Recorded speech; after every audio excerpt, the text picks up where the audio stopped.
Добрый день, уважаемые коллеги!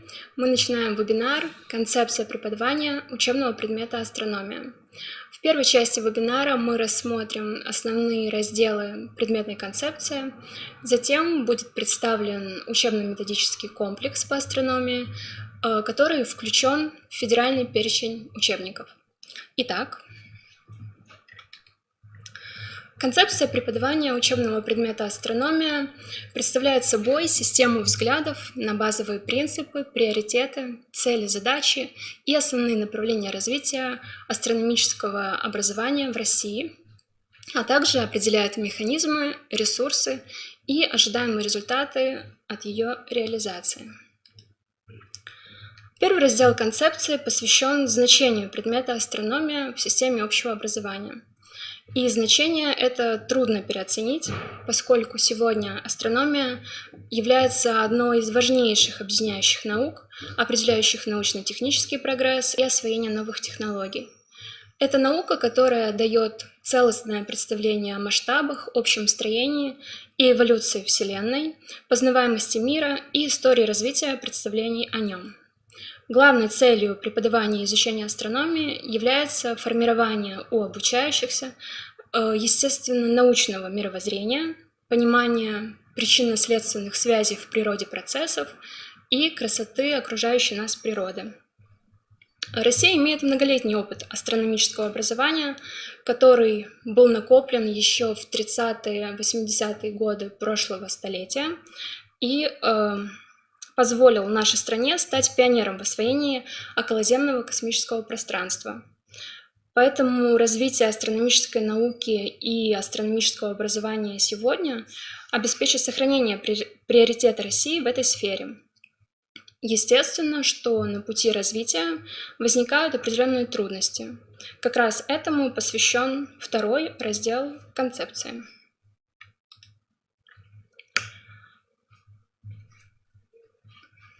Главной сложностью реализации учебного предмета астрономия является одновременное действие в конце 20-го, начале 21 веков двух факторов. Первый – это временное прекращение обязательного преподавания астрономии в школах России в рамках отдельного учебного предмета, а второй – резкий скачок в темпах развития мировой астрономии. Оба фактора охватывают значительный период времени, продолжительностью в 20-30 лет. Поэтому современный учебный предмет астрономия требует существенных изменений. Каких именно? Для этого давайте глубже погрузимся в проблематику преподавания астрономии. Начнем с рассмотрения проблем мотивации, которые у старшеклассников за последнее время изменились. Во-первых, естественный интерес к устройству Вселенной достигает максимума у большинства школьников в 6-8 классах и спадает к 11 классу. Во-вторых, основной практической задачей старшеклассника сегодня является успешное прохождение государственной итоговой аттестации, что также приводит к потере интереса к так называемым второстепенным предметам, которые не входят в список предметов единого госэкзамена. В связи с этим основные вопросы астрономии, формирующие мировоззрение обучающихся, нужно освещать как можно раньше, задолго до государственной итоговой аттестации. Третьей проблемой является ухудшение возможности непосредственных наблюдений небесных тел и небесных явлений в связи с тем, что атмосфера загрязнена, в населенных пунктах усилилась засветка. В большинстве городов никогда не виден Млечный Путь и едва различимы звезды. Естественно, ввиду отсутствия личного опыта простейших визуальных наблюдений астрономических явлений, потребность в объяснении увиденного уменьшается. Также мотивацию к изучению астрономии снижает общая идеология общества потребления, которая нацеливает обучающихся на приобретение прежде всего нужных, как правило, довольно-таки узких знаний и компетенций в ущерб общекультурным дисциплинам, таким как базовая астрономия. Опасным следствием пренебрежения философским значением астрономии может стать увлечение молодежи псевдонаучными теориями. Для решения этого блока проблем необходимо изменить структуру учебного предмета астрономия таким образом, чтобы с самого начала показать красоту и увлекательность астрономии как науки. Не менее важными являются проблемы содержательного характера. Быстрое увеличение объема актуальной астрономической информации поднимает вопрос об уточнении содержания и объема изучения учебного предмета астрономия. Необходим детальный концептуальный пересмотр перечня фактов и понятий, которые предлагаются обучающимся. Необходим также пересмотр способа подачи материала, степени подробности изложения и методики его изучения. Немаловажно, что предмет астрономии является обобщающим для ряда естественно-научных предметов, таких как физика, химия, биология. Поэтому часть содержания учебного предмета должна быть посвящена связи астрономии с другими науками. Серьезной проблемой является огромный поток недостоверной, мифологической и явно ложной информации, которая касается астрономии, что характерно для средств массовой информации, в первую очередь интернет-источников. Поэтому необходимо научить обучающихся ориентироваться в информационном пространстве, указать надежные маяки.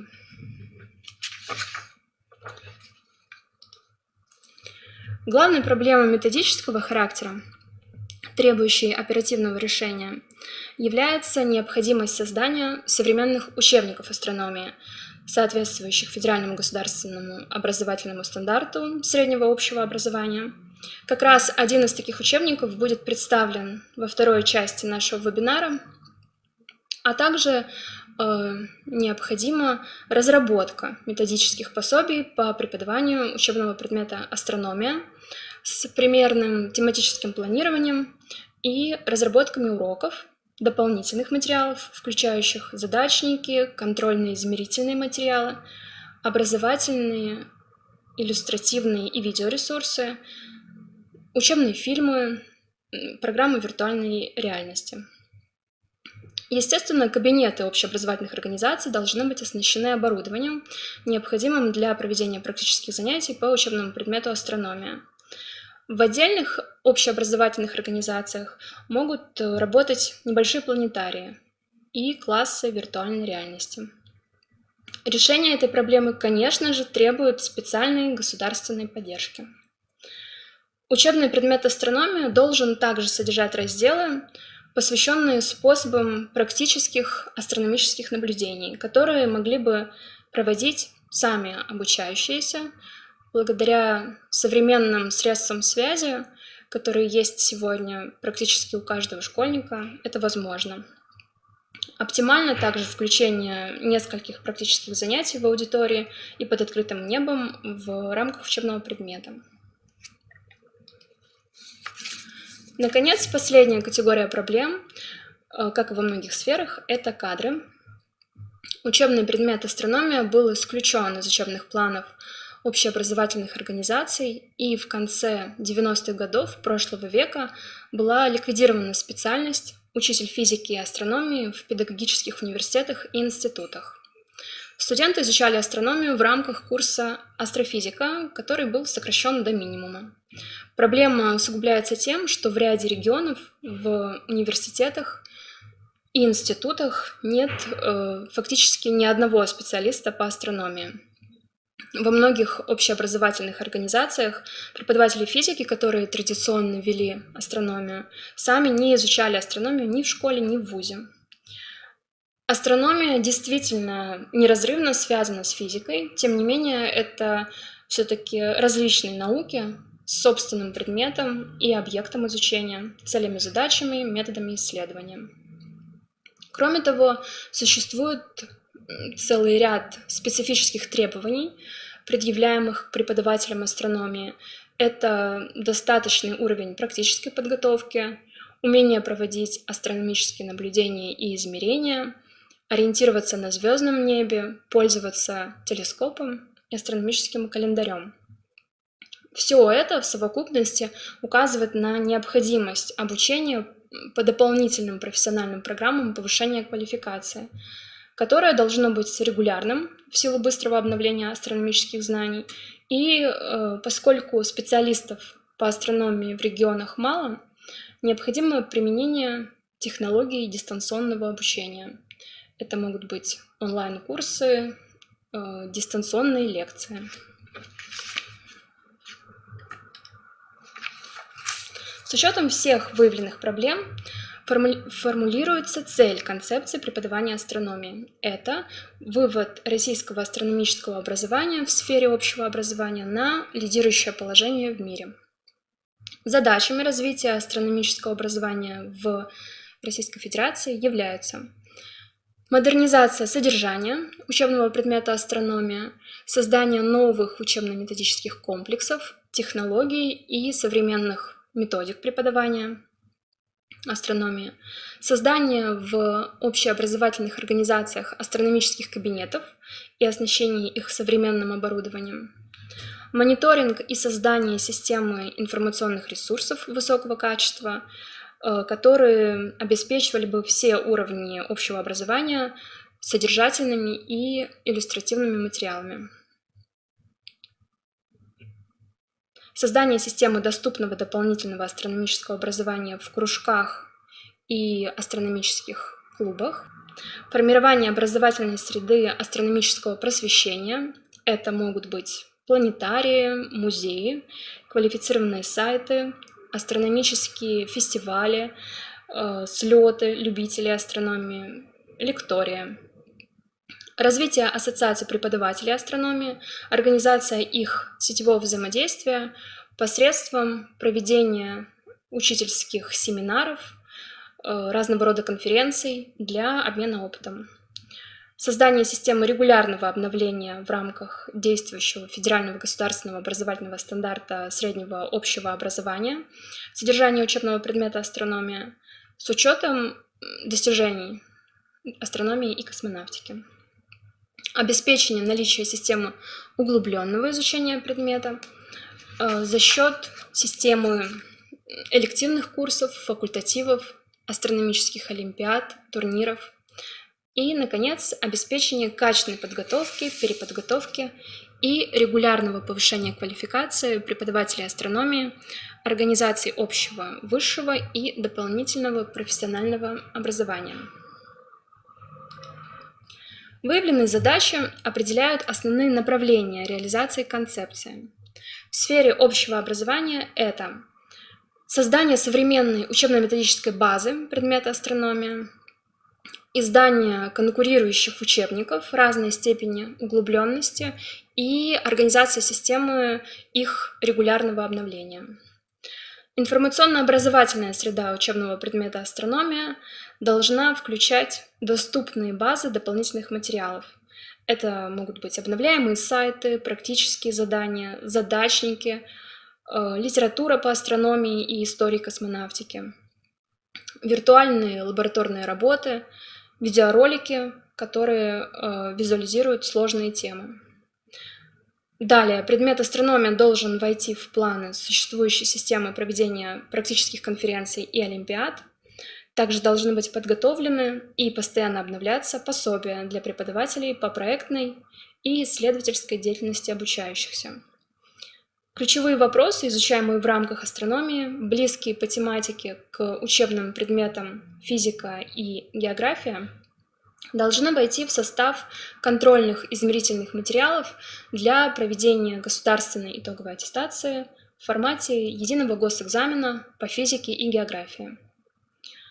И, наконец, углубленное изучение с помощью дополнительных занятий, факультативов, элективных курсов, астрономических кружков и клубов.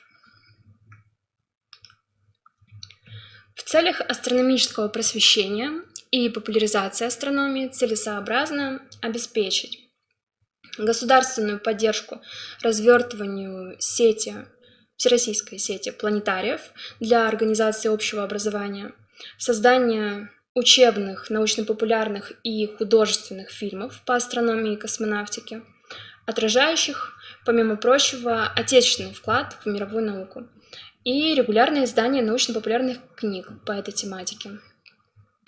Также проведение фестивалей науки с астрономической составляющей, организация тематических космических смен в летних и зимних лагерях, организация астрокружков и астроклубов при образовательных организациях, планетариях и учреждениях культуры, организация сотрудничества органов исполнительной власти субъектов Российской Федерации, реализующих полномочия в сфере образования, с Государственной корпорацией по космической деятельности «Роскосмос», учреждениями Российской академии наук и различного рода обсерваториями в целях организации встреч обучающихся с космонавтами и учеными, а также экскурсий в обсерватории.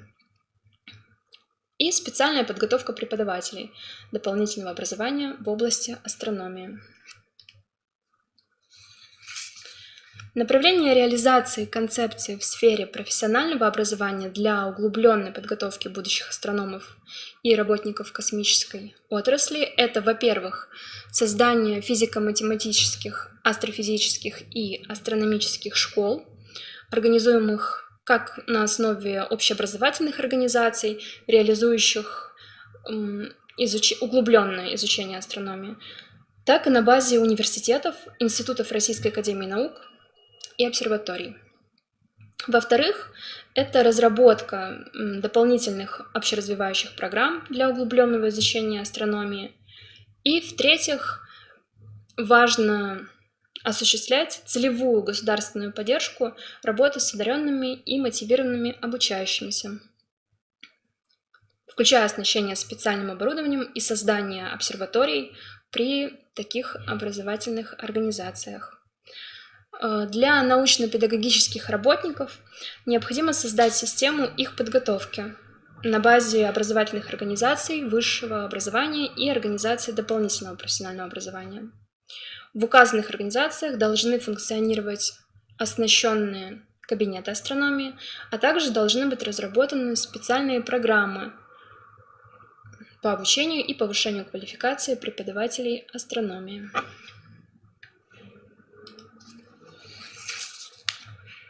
Заключительный раздел концепции посвящен механизмам ее реализации. Во-первых, необходимо разработать дорожную карту, мероприятия которой должны способствовать объединению усилий образовательных организаций, средств массовой информации, планетариев и лекториев, направленных на поддержку познавательного интереса обучающихся к изучению астрономии. Планируемым механизмом реализации концепции является включение соответствующих задач в осуществляемые мероприятия целевых федеральных и региональных программ и программ развития отдельных общеобразовательных организаций, финансируемых за счет средств федерального, региональных и муниципальных бюджетов. В итоге реализация концепции обеспечит новый уровень изучения и преподавания учебного предмета астрономия. В результате должно быть сформировано позитивное отношение общества к достижениям астрономии, космонавтики, научно-исследовательским работам в этой области, понимание важности астрономического образования для будущего страны. Изменение общественного сознания, в котором наука, квалифицированные знания, высокие технологии будут представлять собой приоритетные ценности, обеспечит России социальный запрос на ускоренное научно-техническое развитие, опережающий рост науки и качественного образования. Как раз в качестве отличного примера реализации концепции можно рассмотреть разработанный учебно-методический комплекс «Астрономия для 10-11 класса» издательства «Просвещение», включенный в федеральный перечень учебников. Сейчас вам будет представлен фрагмент видео, в котором автор, выдающийся специалист по астрономии, доктор физико-математических наук Виктор Максимович Чаругин, вкратце рассказывает о своем УМК. И вот наш учебник состоит значит, от самого учебника, где написано «Астрономия 10-11 класс». Дело в том, что рекомендовано, чтобы астрономия была примерно либо в 10, либо в 11, это в зависимости от того, как примет школа. Вот. А обычно, значит, раньше было все в 11 классе, а сейчас вот решили таким образом. Поэтому вот такое два обозначения есть. Значит, этот учебник, как я понял, включен в перечень. Про второй учебник я не буду говорить, но вот этот учебник включен в перечень. Значит, учебно-методический комплекс, значит, ну вот все, что я, конечно, вот в программе рассказывал, здесь вот кратко вот в содержании. Значит, отмечу только новые направления. Вот то, что вот мы отметили, гравитационно-волновые наблюдения, нейтринные телескопы наблюдения, потом вот вопросы, связанные с открытиями в астрономии, и такой интересный вопрос, связанный с неземными цивилизациями, и в связи с тем, что открыто много экзопланет, этот вопрос опять стал очень часто муссироваться и в популярной литературе. Но здесь мы даже привели оценки числа таких цивилизаций, типа нашей, с которыми можно связаться. Но это настолько такие грубые оценки, что этот раздел может быть связан с дополнительными там исследованиями, как это называют, ну, материал для работы школьников, связанный с дополнительной работой в этом направлении. Забыл, что-то не крутится в голове. Вот, что интересно, учебник на основе издан очень красиво, потому что вот сколько у меня коллег не листали, все удивляются, что очень так иллюстрировано хорошо. И много ссылок на необычные так сказать, открытия, которые имеются в астрономии. Потому что сам формальный текст содержания учебника, оно изложено, но иногда изюминки, которые, может быть, не так принципиальны для основного содержания, но они украшают сам текст и делают его неформальным, они тут приведены. Сейчас, может быть, я найду где-то. Ну, такие вопросы. Вот после каждого раздела подведем итоги. Потом есть список вопросов, ну, для обсуждения и рассуждений, список дополнительной литературы, ну и ссылки в интернет и в другие материалы. Ну вот тут в данном случае после первой главы это Перельман, занимательная астрономия, она и сейчас актуальна, его книжка. Ну и энциклопедия для детей астрономии. А вот вопросы для обсуждения, ну, вы можете сами прочитать, здесь плохо видно, но в общем и такие вопросы приведены. Очень обсуждаются межпредметные связи большие. Ну, например, законы Кеплера, я знаю, что в физике здорово обсуждаются. Закон всемирного тяготения. Вот. Ну и космонавтика, это тоже межпредметные связи. Здесь тоже обсуждается так. Ну и показано, что вот закон всемирного тяготения был все-таки стимулировано его открытие было именно законами Кеплера. Поэтому в основе них лежит законы Кеплера, а уж не наоборот. Ну, иллюстрации. Ну вот тут приведены несколько таких иллюстраций. Вот эти столпы творения называются, вот все это видны. Или вот гамма-излучение. Необычные вот эти вот пузыри, которые здесь видны, природа их не ясна. И вот считается, что это гамма-излучение образует темные материи, которые каким-то хитрым способом она себя проявляет в гамма-излучение. Приведены также вот примеры обсерватории, вот в Чили обсерватории. И здесь показан вот прямая фотография экзопланеты около звезды. Вот прямо напрямую видна экзопланета.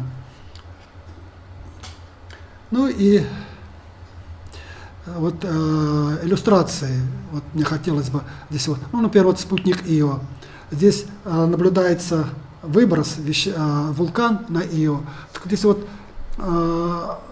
интересная лабораторная работа будет представлена, что как определить высоту выброса вулканического на Ио. Там, оказывается, выбрасывается вещество на высоту 150 километров. Это школьник может сам получить и сравнить с тем, что мы знаем на Земле, и порассуждать. Кстати, мне пришлось с детьми даже на основании этого съездить на Камчатку. Мы изучали Землю как планету. Мы там на Камчатке в жерло вулкана лазили, изучали выброс вулканов, их 8 на спутнике Ио и гейзеры на спутнике Сатурна, Энцелада. Все это обсуждается в данном учебнике. Ну и вот я тут не все, конечно, вам рассказал, но вот оказывается новый класс планет, карликовые планеты, сейчас в Солнечной системе, как вы знаете, 8 больших планет, это планеты земной группы Юпитера, Плутон сейчас исключили из этой группы, вот. А нашли очень много объектов, похожих на Плутон, за орбитой Нептуна, и их, многие из них отнесены к классу карликовых планет карликов. И о них тоже дается информация здесь. Ну и, конечно, об астероидах и метеоритах, метеорах и кометах тоже здесь много снимков и фотографий. Ну вот фотография солнечного затмения. Здесь можно, оказывается, определить высоту выброса протуберанца на Солнце. Конечно, в тексте, который будет дан в упражнениях, там будет более аккуратно все сделано, и там можно более аккуратные измерения проводить. А так, в принципе, можно использовать учебник, высоту протуберанца определить здесь с небольшой точностью, но все-таки это интересно. После каждого урока даны итоги урока и вопросы к заданиям.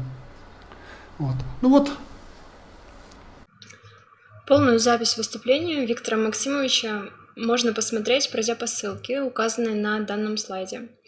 Вообще учебно-методическому комплексу «Астрономия» посвящена отдельная страница на сайте издательства «Просвещение». Это 2-я ссылка. Там же вы можете изучить соответствующее методическое пособие. Оно представлено в электронном виде в открытом доступе. Ну и, наконец, с полным текстом концепции преподавания астрономии, которую мы сегодня рассматривали, можно ознакомиться на сайте Министерства просвещения Российской Федерации. 1-я ссылка на слайде. На этом наш вебинар подошел к концу. Я благодарю вас за внимание. Всего доброго.